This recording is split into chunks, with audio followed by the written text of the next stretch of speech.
Thank you, Mr. Chairman. Look, we've been hydrofracking for over 60 years. 90% of wells, both natural gas and oil, are hydrofracked. And yeah, there have been some surface spills that were accidental, that were not from the injection of the fluid into the ground, but like any fluid can be easily spilled on the surface and picked up by some animals. The truth is, when it comes to hydrofracking, the fluid is injected miles under the surface of the earth. The aquifers, the water that we actually drink, is less than 1,000 feet. So there's no way that the injected fluid for hydrofracking can work its way up through solid rock for 2 miles to get to the drinking water. So as a practical matter, these things don't happen. What really worries me about this, Mr. Chairman, is we sit here today with tens of thousands of gallons spilling into our ocean in the Gulf of Mexico. We're doing nothing about it. We've barely mentioned it except to say that we're not addressing it. And yet we're here trying to solve a problem that doesn't exist. I would suggest that we should work on problems that we have and ignore the problems that we don't have. Again, states regulate hydrofracking fluid. My state of Louisiana does. All drillers are required to have documents that show what and how much of each substance that's in the fluid, which is 90% water anyway. It has to be there. If there's a spill, that documentation has to be there. But throwing it up on the internet for all to see is absolutely absurd. So I really think that we should stick to what's important with this bill and work on what small parts of it actually relate to the BP spill, and let's throw away the rest of this garbage that's totally unrelated. With that, I yield back. Gentleman yields back his time. Is there further discussion?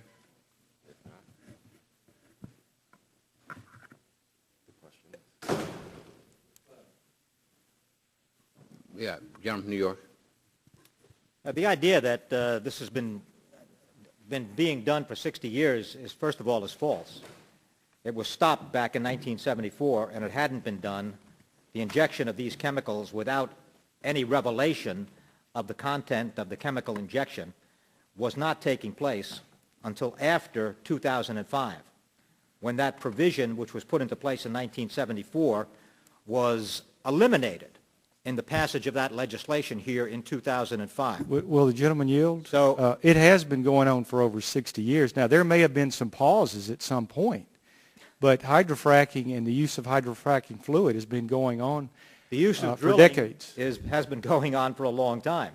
But we shouldn't be confused about what hydrofracking is and the kind of hydrofracking that is going on now is. The kind of hydrofracking that is going on now includes the injection of large amounts of chemical materials without any revelation of what those chemicals are, without any revelation of how much they are, without any revelation of how toxic they might be. Well, will the gentleman yield? Please, let me finish. Well, without that's just factually incorrect. Without any revelation of all of those facts whatsoever. That's been going on now since the passage of that repeal of this important provision in the 1974 Safe Drinking Water Act, which took place in 2005. That should not, we should overcome that now.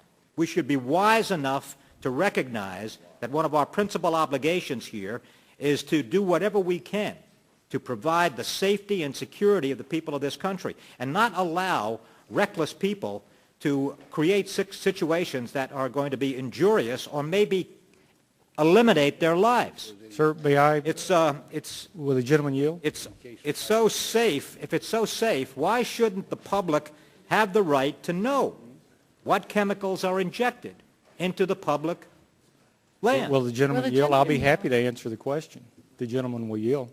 I'll be happy to yield to you, yes. I have the opportunity to respond first of all, again, the only people who need to know what's in it are the people who are going to respond to any kind of potential emergency. I don't think that Americans as a whole need to know or necessarily care at any specific moment what's in that fluid. What's important is if there's a situation and those things are properly protected in terms of the protection rights of patent rights, but that it gets to the right people, doctors, anyone who's responding to the emergency, I think that's fine. And again, in most states that have this, that's exactly what they do. But my question is to you this: how many people have been seriously injured from hydrofracking fluid?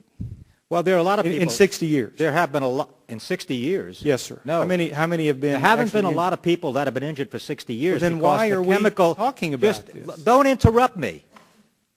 Because the chemical content of the fracking was made public in 1974. So you can't say that it took place for 60 years.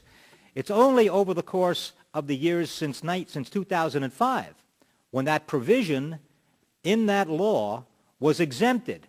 And it was exempted intentionally by the Bush administration under the leadership of Cheney, and it was done so at the request on his involvement with a lot of the companies that engage in this kind of drilling. That's the situation that we're engaged in. So the fact of the matter is, we need to do everything we can to make sure that this drilling takes place safely and securely, that it doesn't injure people. And the fact is that a lot of people have been injured, and a lot of wells have been contaminated, and a lot of other problems have initiated since the exclusion of this very important piece of very simple legislation and the exclusion of it back in 2005. So all we are asking here, and in the context of this amendment, this piece of legislation, is to just, when you're drilling, just be honest about what you're doing. If you're injecting chemicals into the ground, just be honest about it. Just tell us what you're putting into the ground. It's very simple, and there's no reason for chemical injection to take place and to have it be secret. Could I ask the gentleman a question? Do you feel that hydrofracking should be under EPA? Did I feel what? Do you feel that hydrofracking, the control of the fluid, should be under the EPA, should be regulated by the EPA? The hydrofracking is regulated by a lot of states. States have the authority to do that, and they regulate it. What we have done here in the federal government is pass that legislation. Back in the 1970s, the federal government here, the Congress of the United States, became aware of the downslide in the quality of the environment, how environmental contamination had been taking place as a result of a lot of reckless activities. And one of the things that was done in the context of a number of things was to simply require truthfulness about frack drilling. Just tell us what you're doing. What are you putting into the ground?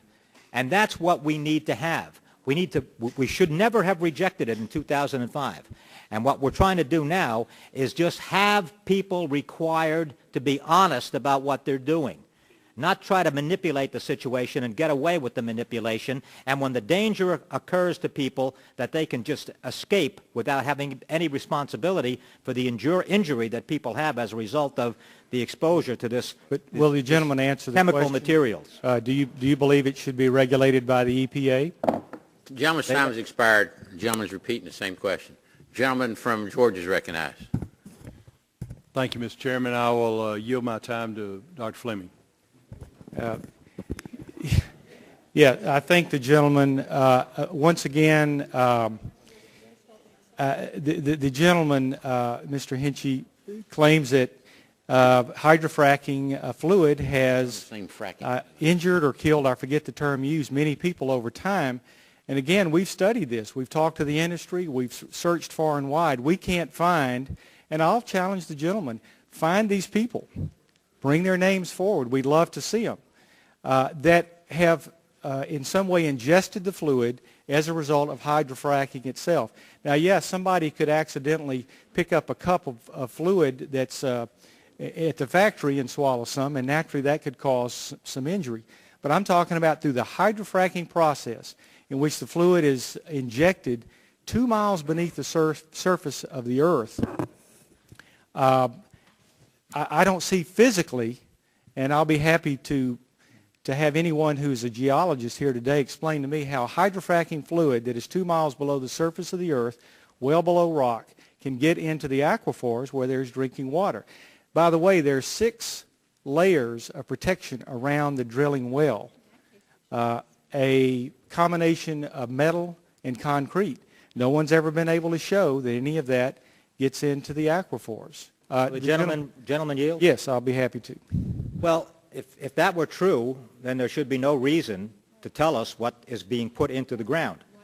Well, reclaiming my no- time just to respond to your statement. Yeah. Again, states such as Louisiana do and should have that formula available on site in case of an emergency. But to throw it out to the American people on the web does not serve that purpose or benefit in any way. What does someone in another state somewhere unrelated to this have anything to do with treating a spill? Will the gentleman yield? Would the gentleman I'll be yield? happy to. I'll be happy Do to. the states have the authority to require this kind of state reporting for mining done, for oil and gas drilling done on federal lands? Because that's what the manager's amendment talks about. Will the gentleman yield? Let me yield to the gentleman first, and then to you if I have time. Yes.